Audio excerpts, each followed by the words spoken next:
Ada pesan dari Bapak bahwa membuat usaha itu yang banyak memiliki nilai manfaatnya untuk orang-orang sekitar. Jadi saya lebih cenderung ke usaha ternak domba ini karena saya sebelumnya melihat selain peluang juga melihat banyaknya manfaat untuk masyarakat sekitar atau setidaknya untuk orang-orang di sekitar saya.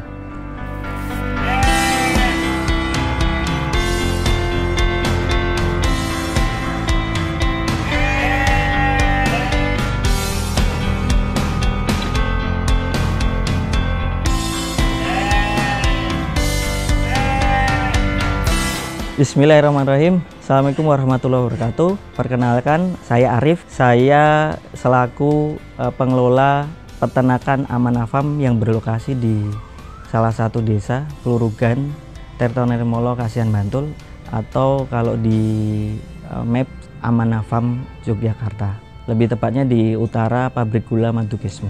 Alhamdulillah saat ini saya masih bekerja di salah satu perusahaan telekomunikasi Indonesia. Saya mulai beternak dari tahun 2010, itu kami beternak sapi mengikuti apa yang memang sudah dijalankan bapak saya sebelumnya. Tapi kalau untuk fokus di domba dan dengan manajemen yang lebih baik lagi, kami mulai di tahun 2020. Awal mula beternak domba yang jelas dari background kami, latar belakang keluarga itu lebih banyak di wirausaha, dan salah satu usaha bapak itu adalah di peternakan sapi. Dan kenapa saya tertarik di peternakan domba ini, karena menurut saya di peternakan domba ini adalah salah satu usaha yang dimana akan terus ada selama masyarakat muslim itu masih membutuhkan untuk kegiatan kurban maupun di akikoh. Jadi saya melihat peluang di situ bahwa usaha peternakan domba ini kan bisa bertahan lama.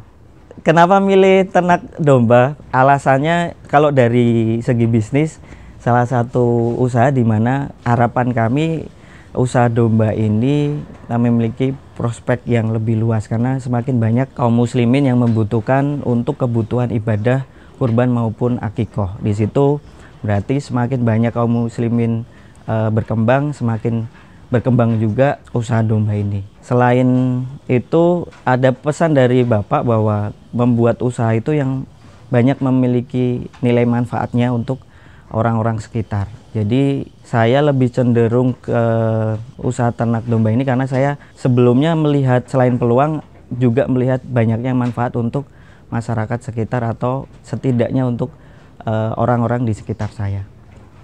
Di 2010 itu memang belum banyak pemukiman di sekitar kandang kami, tapi memang limbah sapi dengan limbah domba itu beda, Pak. Jadi kami rasakan pada saat masih berjalannya sapi itu kondisi bau yang dari kotoran sapi itu tadi bisa sampai sekitar radius 200 sampai 300 meter. Jadi dari situ juga menjadi titik evaluasi untuk kandang kami juga bahwa kalau ada keuntungan dan kerugian kita beternak sapi, tapi sebisa mungkin kandang ini seperti pesan bapak saya tetap harus berjalan dan memberikan manfaat.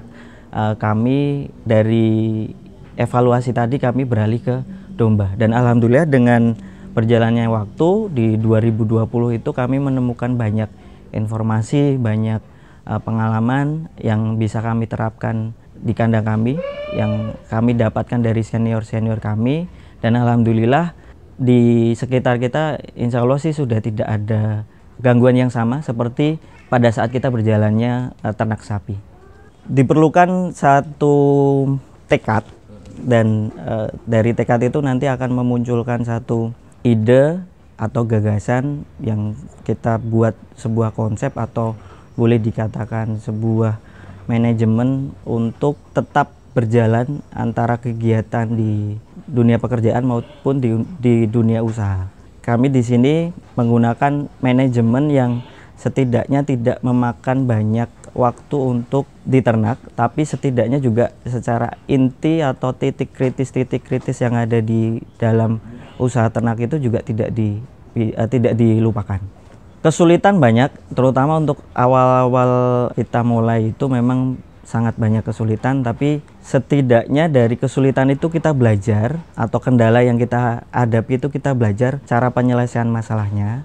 Dengan kondisi kita sudah memiliki pengalaman dan sudah mendapatkan cara penyelesaian masalahnya, berarti untuk ke depannya atau selanjutnya kita bisa memperbaiki tahapan-tahapan mana yang itu memang menjadi kendala, atau kita bisa mencegah agar kendala itu tidak kita temukan di kemudian hari. Untuk saat ini pemasaran kita menggunakan sosial media, terutama di Facebook. Alhamdulillah dengan kondisi pasar di sosial media sendiri, khususnya di Jogja ini sudah sangat membantu ya Pak Hadi. Tapi di luar itu kami juga punya banyak mitra yang mendukung, mensupport kami untuk memasarkan hasil dari ternak kami. Kalau awal mulai itu sebetulnya memang di tahun 2010 saya sudah ikut bapak berternak sapi, plus di situ ada domba juga, ada kambing domba. Itu belum banyak, sekitar 20 sampai 30 ekor di tahun 2010.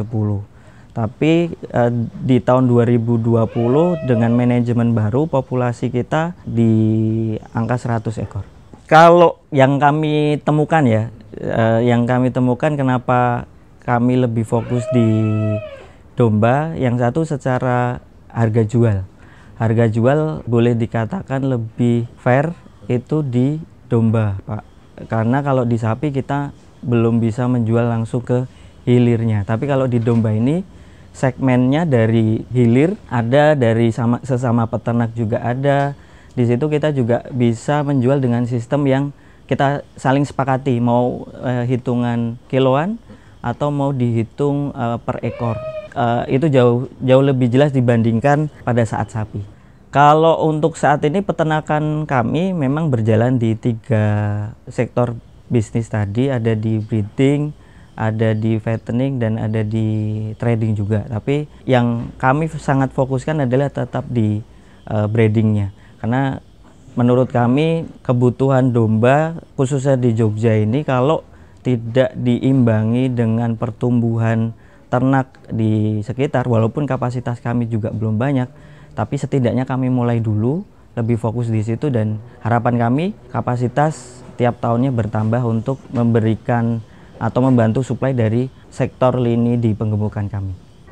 Suka dukanya seorang peternak itu, kalau saya lebih banyak sukanya Pak, karena kalau dukanya mungkin di semua aktivitas ya, di kegiatan pun banyak dukanya. Tapi kalau di sukanya itu pada saat kita berhasil menjual anakan kita sendiri. Jadi dari proses awal lahir si domba itu sampai besar, dan itu dibeli oleh customer yang digunakan untuk akikah atau kurban. Dan ada kepuasan dari customer yang sampai ke kita, itu menjadi kepuasan kita juga. Kalau dukanya salah satunya adalah kekurangannya suplai domba dengan genetik yang baik, dengan harga yang bisa kita jangkau sebagai peternak kecil. Itu mungkin saat ini kami masih terkendala akses untuk ke arah sana, gimana bisa memperbaiki genetik domba kita dengan kondisi terbatasnya modal kita ini. Kalau penambahan kandang ini sebetulnya panjang prosesnya Pak, tapi memang awal mulanya kami mempunyai mimpi. Jadi mimpi kami di kandang kami yang sederhana ini, atau kita mulai dari kandang yang sederhana, kami punya mimpi untuk memberikan manfaat atau nilai manfaatnya yang itu lebih luas. Dengan kandang yang lebih besar juga, otomatis kita bisa menyerap kapasitas produksi kita juga lebih besar. Tenaga yang membantu di kandang kami juga lebih besar, lahan yang kita butuhkan juga lebih besar. Di situ sih mimpi kita adalah tetap di nilai manfaatnya dari kandang kami. Semakin besar kandang kami, semakin banyak manfaat atau nilai manfaatnya untuk orang di sekitar kita. Target kami ke depannya ingin tetap terus menambahkan kapasitas kandang kami, khususnya fokus di perkembangbiakan atau di breedingnya. Menurut pengalaman kami, untuk teman-teman yang akan baru mulai beternak domba, kami sarankan sebelum berternak itu harus setidaknya memiliki niat atau kesukaan. Yang kedua adalah ilmu. Ilmu bisa didapatkan dari peternak-peternak atau seminar-seminar yang ada. Kalau kita memang sudah cukup ilmunya dan kita sudah mempunyai minat di situ, insya Allah untuk selanjutnya kita bisa berjalan dengan baik. Prospek ke depan kalau menurut saya peternakan, khususnya peternakan domba ini insya Allah masih akan tetap cerah atau lebih baik, karena di pengalaman yang sudah kami dapati dari beberapa pihak terkait, contoh dari pemerintah, dari komunitas-komunitas peternakan yang ada di Indonesia maupun khususnya di Yogyakarta, kami lihat terus berkembang. Dan secara kebutuhan sendiri, kebutuhan di khususnya di domba ini insya Allah juga semakin banyak kebutuhan, karena semakin sadarnya umat muslim untuk menjalankan ibadah di kurban maupun di akikoh. Jadi kalau menurut saya insya Allah sih prospek usaha ternak domba insya Allah kedepannya lebih baik. Demikian dari saya, sedikit pengalaman yang bisa kami bagi ke teman-teman di Entrust. Semoga bermanfaat dan mohon maaf banyak kekurangan yang ada di kandang kami, tapi semoga kedepannya kita bisa masih saling berbagi dan masih bisa saling belajar untuk meningkatkan peternakan khususnya domba agar lebih baik ke depannya. Salam peternakan Indonesia.